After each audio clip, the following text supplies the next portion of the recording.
கர்ம வினை தீர, கஷ்டங்கள் தீர, கடன் தீர, பிரச்சனைகள் தீர, நினைத்தது நடக்க சனிக்கிழமை இதை கோவிலுக்கு கொண்டு போங்க. ஒரு எளிமையான பரிகாரத்தை இந்த பதிவில் தெரிஞ்சுக்க இருக்கிறோம். நம்ம சேனலில் நான் போடக்கூடிய பதிவுகளில் உங்களுக்கு சந்தேகம் இருந்தாலும் அக்ஷய பாத்திரம் உணவளிக்கும் திட்டத்தின் மூலம் சித்திரை புத்தாண்டு, சித்திரை அமாவாசை, சித்திரை அக்ஷய திருதியை நாளில் ஆதரவற்றவர்களுக்கு உணவளிக்க விரும்பினாலும் 9346920042 இந்த வாட்ஸ்அப் எண்ணிற்கு தொடர்பு கொள்ளுங்க. சனிக்கிழமை நம்ம எல்லாருக்குமே நல்லா தெரியும், சனி பகவான் வழிபாட்டிற்குரிய ஒரு முக்கியமான நாள்.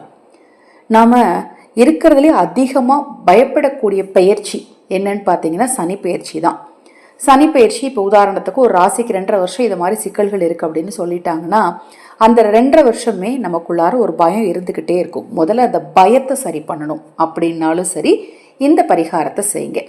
அடிக்கடி ஆரோக்கிய குறைபாடு ஏற்படுது, எதிரி தொல்லை அதிகமாக இருக்குது, வீட்டில் சண்டை சச்சரவுகள் அதிகமாக இருக்குங்கிறவங்களும் சனிக்கிழமையில இப்போ நான் சொல்லக்கூடிய இந்த விஷயத்தை செய்யுங்க. ரொம்ப ரொம்ப எளிமையான விஷயம்தான். மிக மிக எளிதாக கிடைக்கக்கூடிய பொருளை வச்சு செய்யக்கூடிய பரிகாரம் தான். அப்போ உங்களுக்கு உடனடியாக புரிஞ்சிருக்கும் சனிக்கிழமை அப்படின்னாலே சனீஸ்வர பகவானுக்கு தீபம் ஏற்றுவதுன்னு. இதில் நம்ம இன்னொரு சூட்சம விஷயத்தையும் செய்ய போகிறோம்.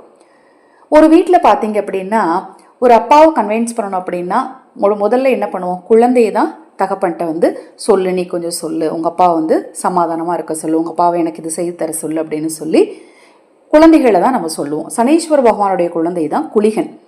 குளிகை நேரத்தில், சனிக்கிழமையில் குளிகை நேரத்தில் நாம் தீபம் ஏற்ற போகிறோம். எப்படி தீபம் ஏற்ற போகிறோம், என்ன பொருளை வாங்கிட்டு போக போகிறோம் அப்படின்னு பார்த்தீங்கன்னா 2 அகல் விளக்கு, எள் உருண்டை தனியாக வாங்கிக்கோங்க. உங்களால் எவ்வளோ முடியுமோ வீட்டில் தயாரிக்க முடிஞ்சாலும் தயாரிச்சுக்கலாம். எள் உருண்டை ஒற்றைப்படையில் தயாரித்து எடுத்துக்கோங்க, அங்கே வரக்கூடிய பக்தர்களுக்கு கொடுக்கறதுக்கு. அதற்கு பிறகு பார்த்தீங்கன்னா எள் பாக்கெட் வாங்கி கொடுக்குறதா இருந்தாலும் வாங்கி கொடுக்கலாம். கோயில் வாசலில் எள் மூட்டை விற்பனை செய்வாங்க, அதாவது தீபம் ஏற்றுவதற்கு. இல்லை நீங்கள் வீட்டில் இருந்து தயார் பண்ணாலும் சுத்தமான நல்லெண்ணெய், செக்கில் ஆட்டின சுத்தமான நல்லெண்ணெய் வாங்கிக்கோங்க. கருப்பு நிற துணியில் கொஞ்சமாக எள்ளை போட்டு மூட்டையாக கட்டி ரெடி பண்ணி அகல் விளக்கு எடுத்துகிட்டு திரி போட்டுக்கோங்க. தீப்பெட்டியும் எடுத்துக்கோங்க. தீப்பெட்டி எப்பவுமே கோயிலில் நான் நிறையா பதிவுகளில் சொல்லியிருக்கேன், கோயிலில் இன்னொரு விளக்கில் விளக்கு பொருத்தக்கூடாது, தீப்பெட்டி யார்ட்டையும் கடன் வாங்கக்கூடாது, நம்ம போகும்போது கொண்டு போயிடணும். இப்போ இதெல்லாம் ரெடி பண்ணி கொண்டுட்டு போய் சனிக்கிழமை குளிகை நேரத்தில் குளிகனுக்கு ஒரு தீபத்தையும் சனீஸ்வர் பகவானுக்கு ஒரு தீபத்தையும் ஏற்றணும். இந்த 2 தெய்வங்களுக்கும் நம்ம தீபத்தை ஏற்றும் போது குளிகனின் அருளால் சனீஸ்வர் பகவான் குளிர்ந்து நமக்கு வேண்டிய வரங்களை தருவார், நமக்கு பிரச்சனை இல்லாத வாழ்க்கை அமையும் அப்படின்னு சொல்லப்படுதுங்க. இந்த சனிக்கிழமை, இப்போ நாளைக்கு உதாரணத்துக்கு சனிக்கிழமை, இந்த சனிக்கிழமையில தான் செய்யணும்னு இல்லை, நீங்கள் எந்த சனிக்கிழமைனாலும் இந்த பரிகாரத்தை செய்யலாம். ஆனால் குளிகை நேரத்தில் செய்யணும்.